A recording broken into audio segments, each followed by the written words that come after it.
Assalamualaikum warahmatullahi wabarakatuh. Perkenalkan, nama saya Alifianisa Pratiwi dari kelas PGSD A319. NPM saya 087. Di sini saya akan menyampaikan yang pertama, Laut Cina Selatan.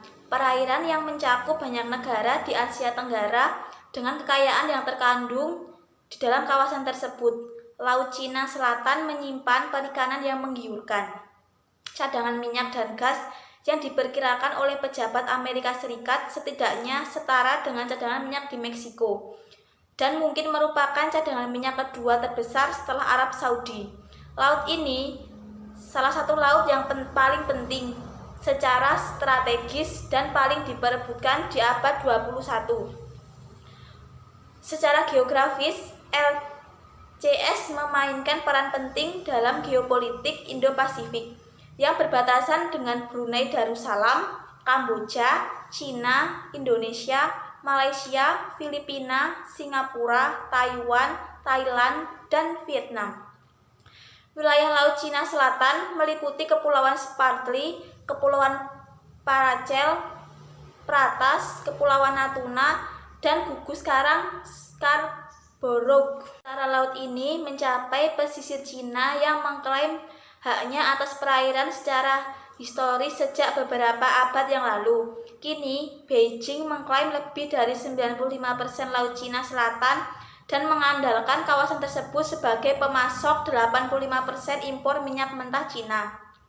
Cina juga mengklaim pulau-pulau kecil di Laut Cina Selatan dan telah membangun sekitar 1.300 hektar lahan untuk menopang sebagian besar infrastruktur militer, termasuk landasan pacu yang cukup panjang untuk bisa menampung pesawat pengebom.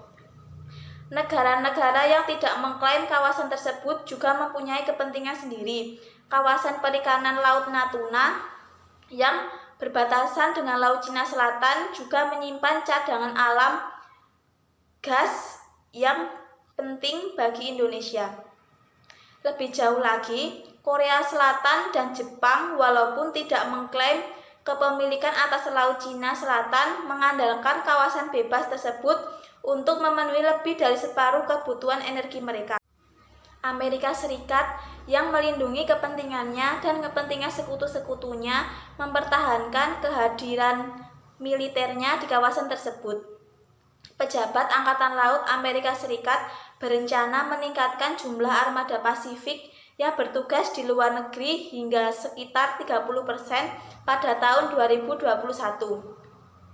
Bentrokan antara patroli Angkatan Laut Cina dan armada penangkap ikan negara-negara tetangga beresiko menimbulkan konflik internasional, mempertanyakan komitmen Washington terkait keamanan di wilayah tersebut. Banyak negara-negara barat yang mendesak Beijing untuk mematuhi konferensi PBB tentang hukum laut atau UNCLOS yang mengatur zona kontrol maritim berdasarkan garis pantai.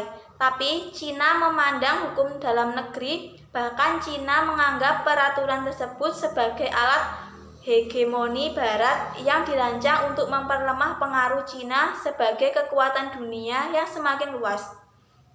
Amerika Serikat yang menandatangani UNCLOS tanpa meratifikasinya seringkali bergantung pada kesepakatan internasional untuk menyelesaikan sengketa teritorial. Pada bulan Juli, sebuah panel yang terdiri dari 5 hakim di Den Haag dengan suara bulat menolak landasan hukum yang mengklaim hampir seluruh maritim Cina. Beberapa minggu kemudian, Mahkamah Agung Rakyat Cina mengeluarkan peraturan yang memaparkan landasan hukum yang jelas bagi Cina untuk menjaga perairan ketertiban maritim, di mana Beijing bersumpah akan mengadili semua pihak asing yang ditemukan menangkap ikan atau mencari ikan di perairan yang disengketakan. Cara lain untuk menyelesaikan sengketa teritorial yang kompleks ini juga tampaknya tidak berhasil. Kode etik yang dirancang oleh ASEAN dan telah lama tertunda, menurut pejabat Beijing, akan diselesaikan pada tahun 2017. Tidak akan mempunyai dampak yang berarti dalam menyelesaikan konflik klaim kedaulatan. seperti putusan Pengadilan Den Haag, Deklarasi ASEAN yang mengikat secara hukum, tidak akan memiliki mekanisme penegakan hukumnya. Amerika Serikat sejak lama mengatakan tidak akan memihak dalam sengketa Laut Cina Selatan, walaupun terus mengkritik perilaku Cina di kawasan tersebut dan telah memperluas aliansi pertahanan dengan negara-negara yang juga mengklaim kawasan tersebut. Insiden-insiden serupa kemungkinan besar terus terjadi akibat sengketa di kawasan tersebut. Sebelum masalah kedaulatan maritim diatasi, perairan itu akan terus menghadapi sengketa geopolitik terkait perdagangan internasional yang berdampak pada ekonomi dunia. Menilai kebijakan pemerintah. Yang pertama, saat ini pemerintah tengah melakukan upaya diplomatik untuk menyelesaikan masalah ini. Kebijakan ini menurut saya kurang efektif karena pada saat diplomasi yang dilakukan ASEAN dan Tiongkok sempat terhenti. Pembicaraan yang sudah dilakukan selama bertahun-tahun itu seharusnya dilanjutkan. Negosiasi bisa saja dilanjutkan walaupun secara virtual diplomasi, tapi tampaknya diplomasi ini lebih diinginkan menggunakan face-to-face diplomasi. Yang kedua, TNI akan menambah jumlah personil untuk menjaga keamanan di Laut Natuna dari kapal asing. Kebijakan ini menurut saya sangat efektif. Di samping itu, juga ada undang-undang yang jelas untuk menimbulkan rasa jera dari kapal asing yang berada di Laut Natuna. 3. Mematuhi konvensi PBB. Kebijakan ini bisa efektif jika semua pihak bisa mematuhi aturan konvensi PBB. Yang keempat, ASEAN merancang kode etik. Kebijakan ini kurang efektif karena kebijakan ini telah lama tertunda dan akan mempunyai dampak berarti dalam menyelesaikan konflik klaim kedaulatan, seperti putusan Pengadilan Den Haag. Deklarasi ASEAN yang mengikat secara hukum tidak akan memiliki mekanisme penegakan hukumnya. Selanjutnya, mengembangkan kebijakan publik. Pertama, penyelesaian kasus melalui jalur damai sesuai hukum internasional. Yang kedua, mendorong kerjasama dengan melakukan penelitian ilmiah, perlindungan lingkungan laut, pencegahan bencana, SAR di laut, pencegahan pembajakan, perdagangan manusia dan migrasi ilegal, dan konservasi keanekaragaman hayati. Yang ketiga, ASEAN harus lebih kuat bersatu dalam menyelesaikan sengketa ini. 4. Tanggung jawab semua bangsa dan negara, baik yang berada di kawasan ini, untuk mencegah konflik dan secara tulus membangun rasa percaya satu sama lain demi stabilitas kawasan. 5. Menambah kekuatan di wilayah perbatasan.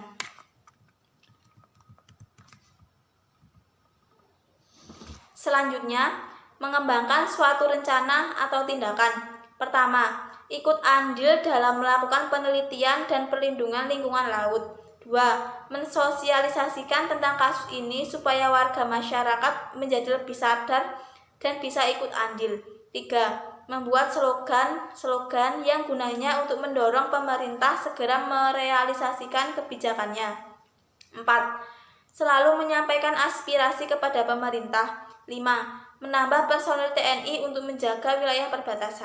Masalah yang kedua yaitu tentang peran WHO dalam mengatasi pandemi corona. Organisasi Kesehatan Dunia atau WHO menyelenggarakan Majelis Kesehatan Dunia WHA secara virtual. Acara tahunan ini menjadi pertemuan yang kritis karena peran organisasi tersebut dalam penanganan pandemi corona menjadi sorotan. Sebelum WHA berlangsung, kritik terhadap organisasi ini sudah bermunculan, terutama dari Amerika Serikat. Presiden Donald Trump sampai memutuskan menangguhkan dana bantuannya karena WHO dianggap gagal membendung virus COVID-19 yang menginfeksi hampir 5 juta populasi dunia. Australia dan Jerman juga menyerukan hal yang sama. Ketiga negara itu menyebutkan bahwa WHO melakukan bias terhadap Tiongkok. Donald Trump menuduh organisasi itu sangat Cina sentris dan memberikan rekomendasi yang salah kepada Amerika Serikat untuk mempertahankan perbatasan tetap terbuka.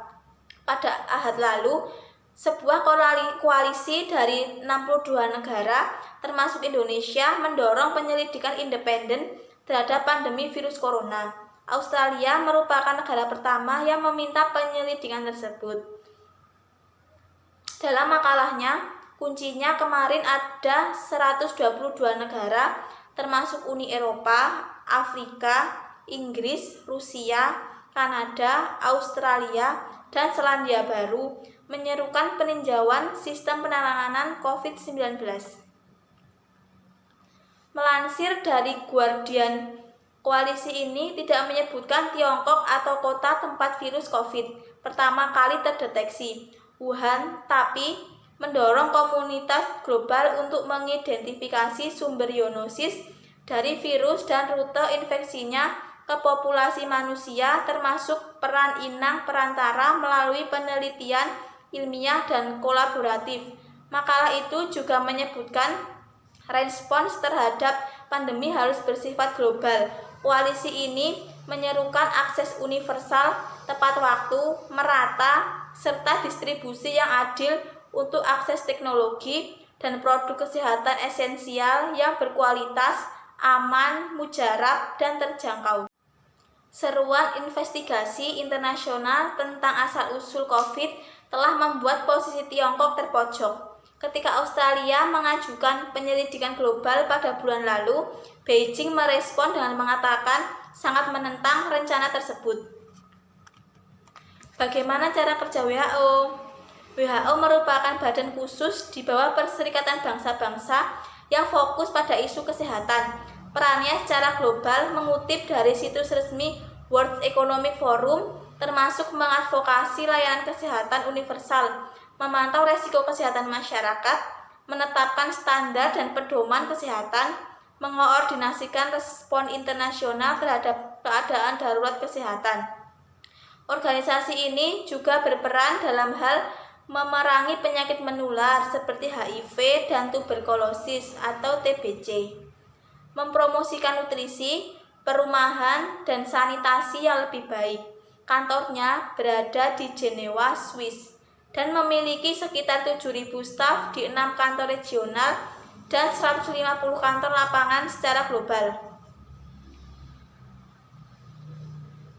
Namun kritik juga sempat menimpa WHO. Organisasi ini dianggap terlambat merespon wabah Ebola di Afrika Barat pada 2014 sampai 2015.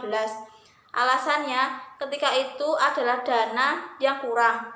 Total pendapatannya pada tahun 2018 mencapai 2,16 miliar US dollar. Pendonor terbesar adalah Amerika Serikat.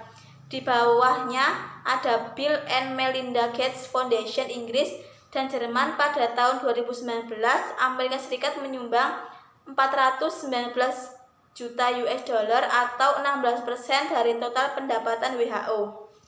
Menilai kebijakan alternatif. Pertama, kebijakan yang menguatkan ketersediaan dan keandalan infrastruktur penanganan COVID-19.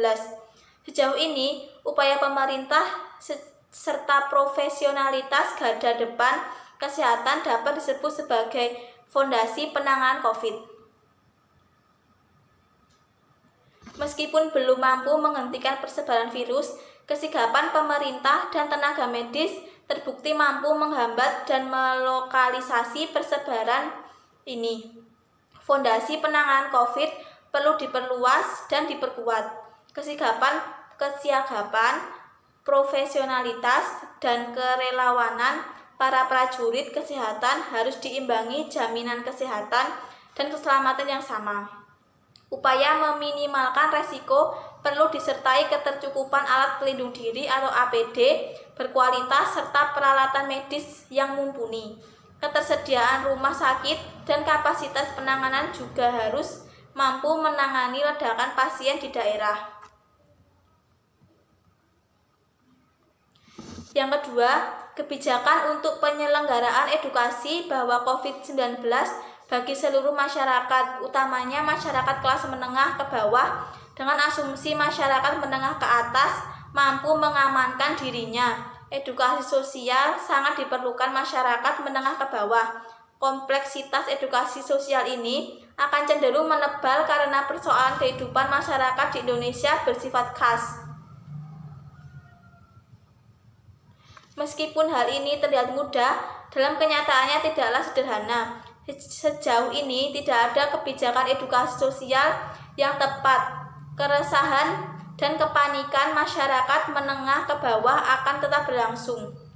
Informasi tak terkendali tentang COVID dan kegagalan persuasi memutus rantai persebaran menjadi cermin tidak adanya perubahan sikap dan perilaku. Bila hal ini terus berlanjut, dampak fungsional juga tidak akan berjalan untuk edukasi bahaya COVID-19.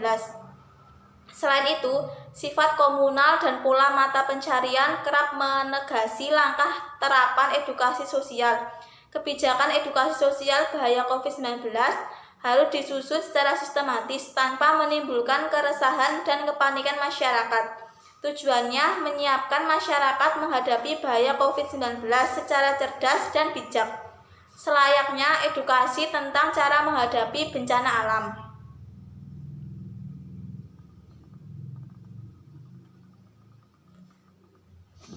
Hanya dengan kebijakan edukasi sosial inilah pengendalian COVID dapat dilakukan, mengingat proporsi potensial karir terbesar ada pada masyarakat menengah ke bawah.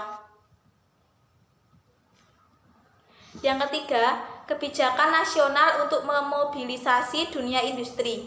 Berpartisipasi menghadapi COVID, pelibatan industri nasional dilakukan dengan meminta mereka untuk sementara waktu memproduksi secara massal peralatan pencegahan, pemeriksaan, dan penanganan COVID. Usaha yang demikian diarahkan untuk mencukupi ketersediaan masker, hand sanitizer, APD, serta bahan pangan bagi kalangan yang rentan pada kebutuhan primer ini. Mengembangkan kebijakan publik. Yang pertama, mengeluarkan kebijakan dan peraturan untuk mencegah COVID. 2. Pengalokasian anggaran untuk alat kesehatan. 3. Memberi larangan untuk mudik atau pulang kampung. 4. Mengeluarkan Perpu nomor 1 tahun 2020 dengan berbagai kebijakan turunannya termasuk pembatasan sosial berskala besar atau PSBB yang lebih luas. 5. Tidak memberlakukan lockdown karena bisa merusak perekonomian. Mengembangkan suatu rencana atau tindakan. Yang pertama, mensosialisasikan tentang COVID kepada masyarakat. Yang kedua, mentaati peraturan yang dibuat oleh pemerintah. 3. Menyampaikan aspirasi atau pendapat kepada pemerintah. Yang keempat, selalu mematuhi protokol kesehatan dimanapun berada. Yang kelima, mengajak masyarakat untuk menjalani pola hidup yang bersih dan sehat. Materi yang ketiga yaitu tentang perlukah adanya BPIP.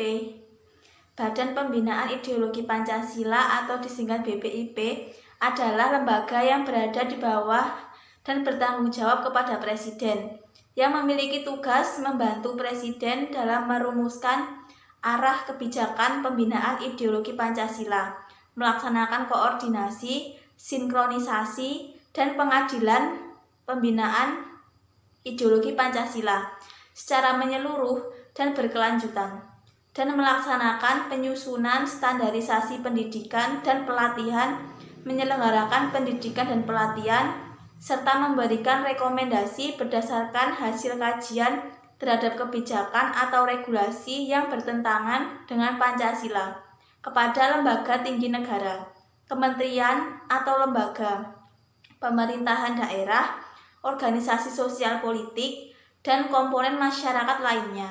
BPIP merupakan revitalisasi dari unit kerja Presiden Pembinaan Ideologi Pancasila atau UKP PIP.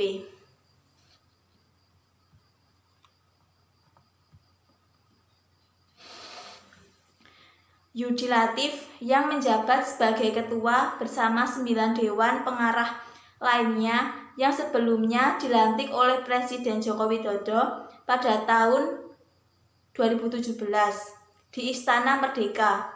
Dengan adanya revitalisasi tersebut, rencananya mereka akan dilantik kembali pada tanggal 22 Maret 2018. Namun pelantikan tersebut batal dilakukan setelah Ketua BPIP beserta jajarannya menghadap Presiden dan menyatakan tidak perlu lagi dilantik karena lembaga ini berubah secara nomenklatur.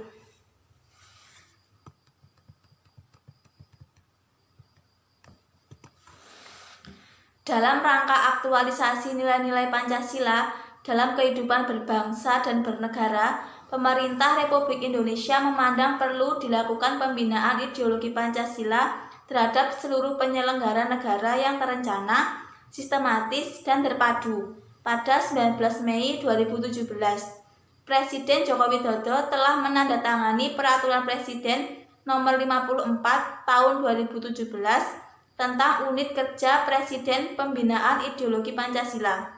Namun demikian, UKPPIP dirasa perlu disempurnakan dan direvitalisasi organisasi maupun tugas dan fungsinya. Dan Peraturan Presiden Nomor 54 Tahun 2017 perlu diganti dalam rangka penguatan pembinaan ideologi Pancasila dalam kehidupan bermasyarakat, berbangsa, dan bernegara.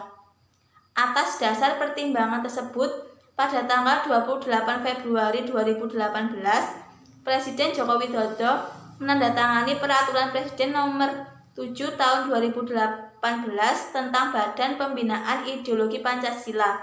Dengan revitalisasi dari bentuk unit kerja menjadi bentuk badan, diharapkan BPIP akan tetap existing walaupun pemerintahannya terus berganti. Dengan adanya Peraturan Presiden Nomor 7 Tahun 2018, maka Peraturan Presiden Nomor 54 Tahun 2017 dicabut dan dinyatakan tidak berlaku.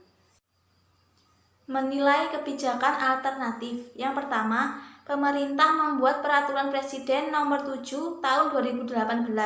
Kebijakan ini sangat efektif karena ini dasar undang-undang yang memperkuat adanya BPIP yang bertugas sebagai pembinaan ideologi Pancasila.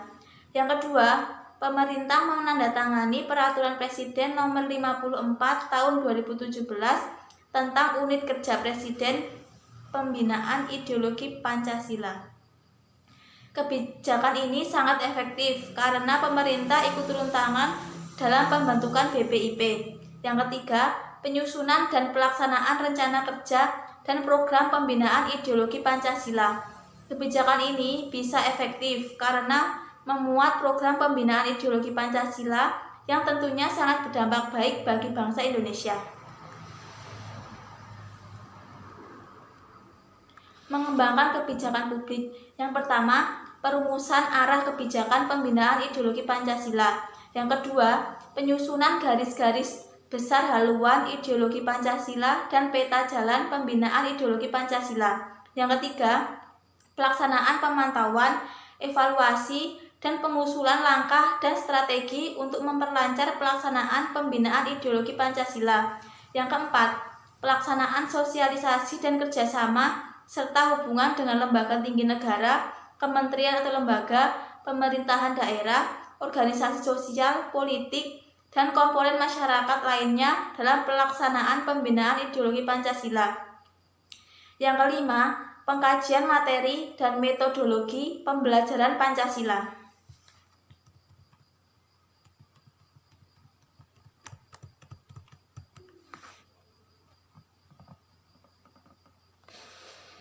Mengembangkan suatu rencana tindakan. Yang pertama, mengamalkan sila-sila Pancasila. Yang kedua, nilai-nilai Pancasila perlu dikuatkan dengan pendekatan budaya. Yang ketiga, penguatan nilai-nilai Pancasila di sektor pendidikan. Yang keempat, ikut andil dalam gerakan membela ideologi. 5. Memberikan informasi kepada masyarakat tentang ideologi. Cukup sekian yang bisa saya sampaikan. Kurang lebihnya mohon maaf. Wassalamualaikum warahmatullahi wabarakatuh. Terima kasih.